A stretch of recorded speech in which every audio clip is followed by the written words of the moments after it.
घरात अगदी उत्तम आणि सकस आहार घेतला जातोय, सगळेजण नित्यनियमाने व्यायामही करतायत. पण तरीही घरात कुणीतरी सतत आजारी पडत असतं, हो ना? कधी कोणाचं डोकं दुखतंय, तर कधी अगदी अकारण काहीही न करता प्रचंड थकवा जाणवतोय. डॉक्टर झाले, औषधं झाली, सगळ्या टेस्ट्स करून झाल्या, पण मूळ प्रश्न काही सुटत नाही. हे असं नेमकं का होतंय? या सततच्या आजारपणामागे असं कोणतं रहस्य दडलंय? आजच्या या विशेष विश्लेषणामध्ये आपण अगदी याच प्रश्नाचं उत्तर शोधणार आहोत. एका अशा वास्तुरहस्याचा आपण वेध घेणार आहोत, जे कदाचित तुमच्या आमच्या घराच्या 4 भिंतींमध्येच दडलेली असू शकते. आता घरात जेव्हा असं वारंवार आजारपण येतं ना, तेव्हा अनेकदा आपण त्याला नशीब खराब आहे किंवा कुणाची तरी नजर लागली आहे असं मानण्याची चूक करतो. पण थांबा, खऱ्या अर्थाने हे कोणतंही दुर्दैव वगैरे नसून आपल्या आजूबाजूला असलेल्या नैसर्गिक ऊर्जांमधलं एक साधं आणि पूर्णपणे सोडवता येण्याजोगं असंतुलन असू शकतं. थोडक्यात सांगायचं तर आपल्या घराची रचना जर निसर्गाच्या नियमांशी जुळत नसेल, तर त्याचा थेट आणि वाईट परिणाम आपल्या आरोग्यावर होतो. तर मग कारण वास्तुदोष तर नाही ना? चला समजून घेऊया. बरं, पुढे जाण्याआधी एक गोष्ट अगदी स्पष्ट करूया. ही आपली आजची चर्चा कोणत्याही अंधश्रद्धेवर किंवा ऐक्यू गोष्टींवर अजिबात आधारलेली नाहीये. आपण इथं निव्वळ तर्क, लॉजिक आणि विज्ञानाच्या आधारे गोष्टी समजून घेणार आहोत. घराच्या वातावरणाचा, तिथल्या रचनेचा मानवी शरीरावर प्रत्यक्षात कसा आणि काय परिणाम होतो, हे आपण पूर्णपणे एका वैज्ञानिक दृष्टिकोनातून पाहणार आहोत. आता साहजिकच प्रश्न पडतो, वास्तुशास्त्र म्हणजे नक्की आहे तरी काय? तर पहा, घर म्हणजे केवळ विटा, वाळू आणि सिमेंटचं निर्जीव बांधकाम नसतं. ती एक जिवंत वास्तू असते, जी पृथ्वी, जल, अग्नी, वायू आणि आकाश ह्या 5 नैसर्गिक घटकांवर म्हणजेच पंचमहाभूतांवर चालते. हे जे 5 घटक आहेत ना, ते आपल्या शरीरातील ऊर्जेशी सतत जोडलेले असतात, सतत संवाद साधत असतात. आणि जेव्हा हे संतुलन थोडंसं जरी बिघडलं, किंवा आरोग्याच्या नवनवीन समस्या सुरू होतात. तर आपल्या या विश्लेषणाच्या पहिल्या भागात आपण पाहूया या अदृश्य शक्ती नेमक्या काय आहेत. विशेषतः सौर आणि चुंबकीय लहरींचा आपल्या शरीरावर रोजच्या जीवनात कसा परिणाम होतो ते आपण आता समजून घेणार आहोत. आता हे चित्र बघा. यावरून आपल्याला अगदी स्पष्ट समजेल की या अदृश्य शक्ती आपल्या शरीराशी कशा खेळतात.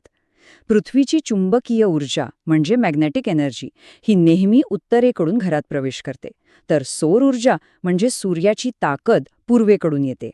जेव्हा या दोन्ही ऊर्जांचा घरात अगदी योग्य प्रकारे आणि विना अडथळा प्रवाह होतो ना, तेव्हा साहजिकच घरातील सर्वांची इम्युनिटी म्हणजेच रोगप्रतिकारक शक्ती एकदम मजबूत राहते. पण आता एक साधा विचार करा. समजा तुमच्या घराची ईशान्य दिशा म्हणजेच नॉर्थ ईस्ट कॉर्नर ब्लॉक असेल, तिथे हवा किंवा प्रकाश अजिबात येत नसेल तर काय होईल? साधी गोष्ट आहे. निसर्गाचं जे सर्वात उत्तम जंतुनाशक आहे, म्हणजेच सकाळचं ते कोवळं ऊन, तेच घरात येण्यापासून रोखलं जातं. या उन्हात अत्यंत महत्त्वाचे UVA आणि UVB किरण असतात, जे आपल्या शरीराला नैसर्गिक व्हिटॅमिन डी देतात. आता हीच दिशा जर बंदिस्त असेल, तर घरात एक प्रकारचा कोंदटपणा येतो आणि हळूहळू प्रकृती खालावत जाते. हे अगदीच सायंटिफिक आहे. आता या माहितीतली सर्वात रंजक गोष्ट तुम्हाला सांगतो. आपली पृथ्वी स्वतःचं एक प्रचंड मोठा चुंबक आहे, एक जायंट मॅग्नेट आहे. आणि आपल्या मानवी शरीरातील रक्तात जे लोह किंवा आयर्न असतं, त्यावर या पृथ्वीच्या चुंबकीय क्षेत्राचा थेट आणि सतत प्रभाव पडत असतो. हे असं वैज्ञानिक सत्य आहे, जे आपल्या प्राचीन वास्तुशास्त्रात हजारो वर्षांपूर्वीच अगदी अचूकपणे मांडलेले आहे. आणि म्हणूनच घरात शांत झोप का लागत नाही किंवा सकाळी उठल्यावर एकदम फ्रेश वाटण्याऐवजी प्रचंड थकवा का जाणवतो, याचं हे एक सर्वात मोठं आणि महत्त्वाचं कारण आहे. समजा तुम्ही उत्तरेकडे डोकं करून झोपलात, तर पृथ्वीचा उत्तर ध्रुव आणि तुमच्या डोक्याचा उत्तर ध्रुव हे एकमेकांना दूर ढकलतात. जसं 2 मॅग्नेट एकमेकांना रिपेल करतात तसंच. या चुंबकीय संघर्षामुळे साहजिकच झोप मोडते, अस्वस्थता येते. या उलट घराच्या नैऋत्य दिशेला म्हणजेच साऊथ वेस्ट बेडरूममध्ये दक्षिणेकडे डोकं करून झोपल्यास एक आकर्षक शक्ती निर्माण होते. यामुळे रक्ताभिसरण अगदी सुरळीत होतं आणि अतिशय गाढ, शांत झोप लागते. चला तर मग आता वळूया आपल्या दुसऱ्या भागाकडे. ह्यात आपण प्रत्यक्ष एका वास्तुगुप्तहेरासारखं काम करणार आहोत आणि घरातील आजारी किंवा सिक झोन्स नेमके कुठे आहेत आणि ते कसे ओळखायचे हे पाहणार आहोत. तर सगळ्यात आधी घरातील काही प्रमुख जागांची आपण पाहणी करूया. आरोग्यासाठी सर्वात मोठा धोका कोणता असेल तर तो म्हणजे ईशान्य दिशेला म्हणजेच नॉर्थ ईस्टला टॉयलेट असणं. वास्तुशास्त्रानुसार ही दिशा अत्यंत पवित्र मानली जाते. तिथे जर टॉयलेट असेल तर घरात आजारपणाच्या कुरबुरी सतत म्हणजे अगदी सतत सुरू राहतात. पण काळजी करू नका, यावर एक अत्यंत सोपा आणि एकदम स्वस्त उपाय आहे. त्या टॉयलेटमध्ये एका काचेच्या वाटीत खडे मीठ म्हणजे सी सॉल्ट ठेवा आणि ते दर आठवड्याला न चुकता बदला. हे मीठ तिथली सगळी जड आणि नकारात्मक ऊर्जा अगदी शोषून घेतं. घरात होणारी दुसरी मोठी चूक म्हणजे आग्नेय म्हणजेच साऊथ ईस्ट दिशेला आपली बेडरूम असणं. आता लक्षात घ्या, ही दिशा मुळात अग्नितत्वाची आहे. म्हणजे ती जागा खरं तर किचनसाठी एकदम उत्तम असते. पण तिथे जर तुम्ही झोपत असाल तर तुमच्या शरीरातील ऊर्जा अक्षरशः तापते, ओव्हरहीट होते आणि त्यामुळेच चिडचिड होणं, राग येणं, अस्वस्थता वाटणं आणि घरात सतत खटके उडणं हे प्रकार घडतात. यावर साधा उपाय काय तर त्या खोलीत निळे किंवा हलके हिरवे असे शांत, थंड रंग वापरा आणि शक्य असेल तर तुमचा बेड नैऋत्य म्हणजेच साऊथ वेस्ट दिशेला नक्की हलवा. आता जरा घराच्या अगदी मध्यभागाकडे बघूया, ज्याला आपण ब्रह्मस्थान म्हणतो. हे खरं तर आपल्या घराचं हृदय असतं, हार्ट असतं.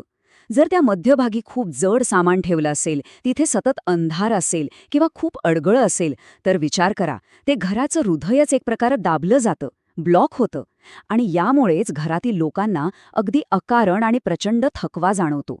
काहीही न करता गळून गेल्यासारखं वाटतं. यावर उपाय अगदी सोपा आहे. घराचा हा जो मध्यभाग आहे ना, तो कायम स्वच्छ, मोकळा आणि भरपूर उजेड असलेला असायला हवा.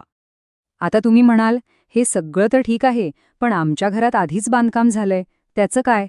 म्हणूनच आपल्या तिसऱ्या भागात आपण पाहणार आहोत काही अत्यंत सोपे उपाय, जिथे कोणतीही तोडफोड न करता आपण वास्तू कशी संतुलित करू शकतो हे आपण आता समजून घेऊया. अनेकांना अशी भीती वाटते की अरे रे, वास्तुदोष दूर करायचा म्हणजे आता घरातील भिंती पाडाव्या लागतील, खर्च आलाच. पण तसं अजिबात नाहीये. आजारी असलेल्या घराला हील करण्यासाठी, बरं करण्यासाठी कोणत्याही तोडफोडीची गरज नसते. इथेच आपल्याला वास्तू पिरॅमिड्सची मदत होते. जिथे आपल्याला स्ट्रक्चरल बदल करणं म्हणजे भिंत वगैरे पाडणं शक्य नसतं, तिथे हे पिरॅमिड्स अगदी जादूंसारखं काम करतात. तो ब्लॉक झालेला कोपरा ओळखून तिथे तांबे, जस्त किंवा शिशाचे पिरॅमिड्स योग्य पद्धतीने लावल्यास तिथली ऊर्जा कोणत्याही तोडफोडीशिवाय एकदम संतुलित होते. ह्या व्यतिरिक्त आणखी एक मस्त आणि सोपं उपाय म्हणजे घरात विशिष्ट जिवंत रोपं ठेवणं.